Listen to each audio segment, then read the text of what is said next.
उद्देश्य यही था कि जैसे गांव के लोग होते हैं उनको कभी कभी सुपर स्पेशलिस्ट डॉक्टर की अवेलेबिलिटी नहीं हो पाती है। जैसे या तो फीस का चक्कर पड़ता है या फिर बहुत दूर दूर तक मरीज नहीं जा पाते हैं, और कभी कभी अवेयरनेस भी नहीं होते, लोगों को पता भी नहीं होता कि ये बीमारी कब तक आगे जा सकती है। तो हमारा बस यही उद्देश्य था कि लोगों को सही समय पे सही इलाज मिले, उनमें अवेयरनेस जगे और अपने टाइम पे दवाई लें, जिनसे उन्हें पता चले कि ये बीमारियां जो उन्हें बहुत बड़ी बड़ी लगती हैं वो टाइम से पहले भी खत्म की जा सकती हैं और जानलेवा बीमारियों से भी बचा जा सकता है। जैसे औरतों में आजकल इनफर्टिलिटी या बांझपन की बहुत दिक्कतें आ गई हैं, तो औरतों को यही लगता है कि हम इतने दिन खुद कोशिश कर लेते हैं, बट वो उन्हें पता नहीं चलता कि वो अंदर वो बीमारी उनके बढ़ती चली जा सकती है, जिससे थोड़े समय पे ही अगर दवाई खा लें तो तुरंत तुरंत बच्चा हो सकता है, नहीं तो वो 30-35 तक उम्र में बढ़ जाता है, तो फिर और बांझपन बढ़ता चला जाता है या फिर ब्लीडिंग की शिकायतें। मैम, ये इनफर्टिलिटी की जो बात आपने की, इनफर्टिलिटी के क्या कारण है, किस कारण से ये चीजें होती आजकल जैसे खान पान सही नहीं हो पा रहा है, तो कई खान पान के चक्करों में हो रहा है। बाकी इन्फेक्शन, जैसे आजकल इंग्लिश टॉयलेट्स वगैरह इतने आ गए हैं, उसमें सफाई ना होने के कारण इन सबसे औरतों में परेशानी आ रही है।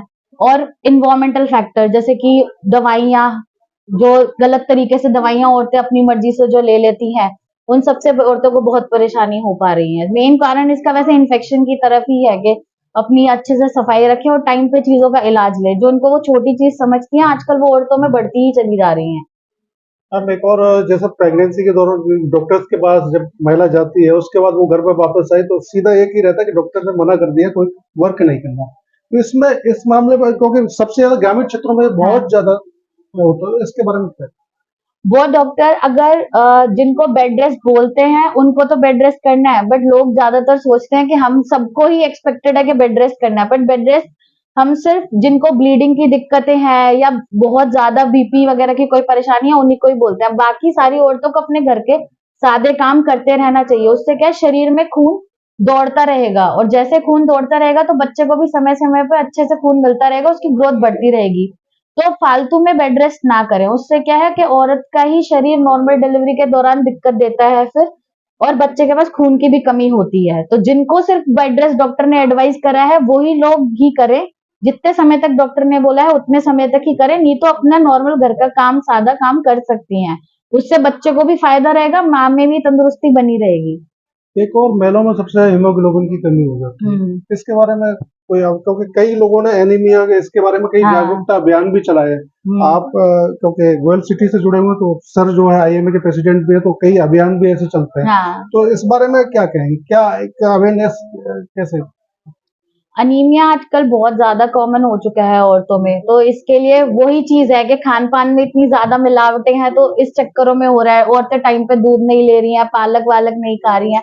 पहले गांव में लोहे की कढ़ाई में खाना बनता था, आजकल लोहे की कढ़ाइयां ही बंद हो गई हैं। अगर अपने सादे तरीके से लोहे की कढ़ाई में बनाए, उसके अंदर रखें, तो उनको उन्हीं चीजों से पूर्ति हो जाती है। बट प्रेगनेंसी में ये चीज कम इसलिए हो जाती है क्योंकि औरतें एक नहीं, दो जीवों के लिए उन्हें खाना खाना है, और ये सारी चीजें जो कमी है कि लोहे की कढ़ाई में नहीं खा रही है, डाइट भी ठीक से नहीं ले रही है। आयरन की गोलियां औरतें खाने के साथ खा लेती हैं, जबकि 1 घंटे की दूरी पे उन्हें खानी चाहिए ताकि वो ज्यादा से ज्यादा ऑब्जॉर्ब होए। तो यही चक्कर है कि डाइट भी इंक्रीज करें, अच्छा खाना खाएं, अपने पुराने तरीकों से ज्यादा खाएं, लोहे की कढ़ाई में ही खाना बनाए, उसके अंदर रखे, पालक खाएं, चुकंदर वगैरह खाएं, अनार खाएं, और आयरन की गोली याद से खाने के 1 घंटे की दूरी पे ही खाएं। खाने के साथ खाओगे तो कितनी गोली खा लो, असर कम ही आएगा उसका। मेरा सवाल था, उसका जवाब जो करने वाला था उसका जवाब आपने पहले ही दे दिया। क्योंकि अभी मैं सिर्फ ये पूछूंगा कि ग्रामीण क्षेत्रों में जो स्वस्थ जीवन के लिए क्या करना चाहिए हमें, महिलाओं को, स्पेशली महिलाओं को? महिलाओं को अपने घर का सादा काम करते रहे, बॉडी एक्टिव मेंटेन रखे, रोज दिन में 1 गिलास दूध, दही, छाछ वगैरह लें। खाली घर का ध्यान रखने की जगह अपना भी ध्यान रखें। ऐसा ही नहीं कि सारा दूध दही बच्चों को और पतियों को ही खिला दे, खुद भी लेना चाहिए, क्योंकि इतना पीरियड्स हर महीने होते हैं, उस दौरान खून जाता है, तो उनको नॉर्मल लोगों से ज्यादा डाइट की जरूरत है। और कभी भी कोई भी दिक्कत हो तो शर्माए नहीं कि हमारे घर वाले क्या सोचेंगे। ये टैबू बन जाता है औरतों में कि हम अपनी पीरियड्स की दिक्कतें घर वालों को नहीं बताती, जब बहुत ज्यादा दिक्कतें बढ़ जाती हैं तभी वो जाके बोलती हैं। तो जो भी दिक्कत हो वो समय पे ही बताएं, ताकि बीमारी जानलेवा ना बने और टाइम से पहले ही ठीक हो जाए। एक आपने पीरियड्स की बात करी, इसमें क्या होता है जनरली जो है वो कपड़े का उपयोग होता है, पैड का जो उपयोग है उसके बारे हाँ, में एक बार। वो कपड़े का ही जो मैंने बताया कि इन्फेक्शन आगे चल के बचपन से लड़कियां 12-13 साल की उम्र में कपड़ा इस्तेमाल करने लग जाती है, नीचे से साफ सफाई नहीं रखती हैं, तो 20-25 साल की उम्र में जब उनकी शादी होती है तो वो इनफर्टिलिटी में कन्वर्ट हो रही है, बाजपन में की तरफ जा रही है। तो इसका यही तरीका है कि साफ सफाई रखे, पैड इस्तेमाल करें, हर 6 घंटे में उस पैड को चेंज करके फेंके, कपड़ा इस्तेमाल ना करें, उससे आपका ही शरीर बेटर रहेगा, ना इन्फेक्शन होगा ना आगे चल के कोई दिक्कतें होंगी। एक और महिलाओं में रसौली की जो समस्या होती है उसके बारे में थोड़ा बताएंगे, क्योंकि जनरली देखा गया है ज्यादातर महिलाओं में कुछ एज फैक्टर के, तो मैम क्या एज फैक्टर रहता है या कोई और समस्या है इसमें?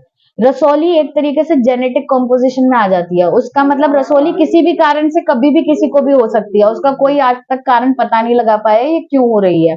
और नॉर्मली जैसे बड़ी रसौली हो जाती है वो निकल जाती है, पर बच्चेदानी में छोटी छोटी रसौलियां रहती हैं जो उस टाइम अल्ट्रासाउंड में नहीं पता चलती हैं और ऑपरेशन के दौरान भी नहीं इतना पता चलता, तो वो आगे चल के फिर से बड़ी हो जाती हैं।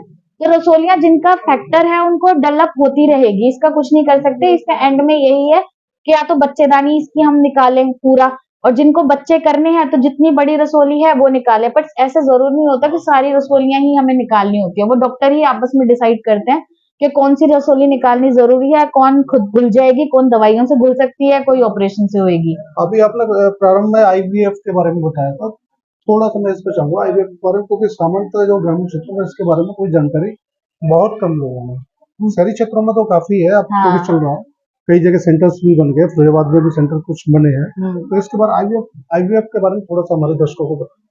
आईवीएफ हम उन्हीं औरतों का करते हैं जिनके ज्यादा ही दिक्कतें हैं, मतलब बच्चेदानी में कोई परेशानी है या उनके अंडे ही नहीं बन पा रहे हैं या पतियों के शुक्राणु में कोई कमी है, जिसमें डॉक्टर ही देख के उन्हें बता सकता है कि अब इनका लास्ट ऑप्शन आईवीएफ ही है।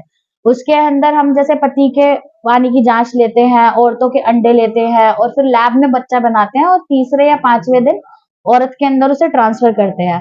तो ऐसा नहीं होता कि एक ही बार आईवीएफ प्रोसीजर का ही करे, जैसे अगर आपके 6-7 अंडे बन चुके हैं तो एक बच्चा होने के बाद भी उन अंडों को और इस्तेमाल कर सकते हैं। और जैसे शहरों में तो आजकल लोगों की जैसे लेट शादियां हो रही हैं या कुछ दिक्कत होती है तो वो पहले ही अपने अंडे फ्रीज करवा लेते हैं, बचा के रख लेते हैं कि कल को बड़ी उम्र में 45 में बच्चा करना हो तो उन्हीं अंडों को इस्तेमाल किया जा सकता है बार बार। तो हाँ, ये तरीका है कि आईवीएफ लोगों का ये भी मेंटेलिटी होती है कि एक बार का खर्चा हमारे एक बच्चे का ही है, जबकि वो 2 से 2-3 बच्चे आपके हो सकते हैं।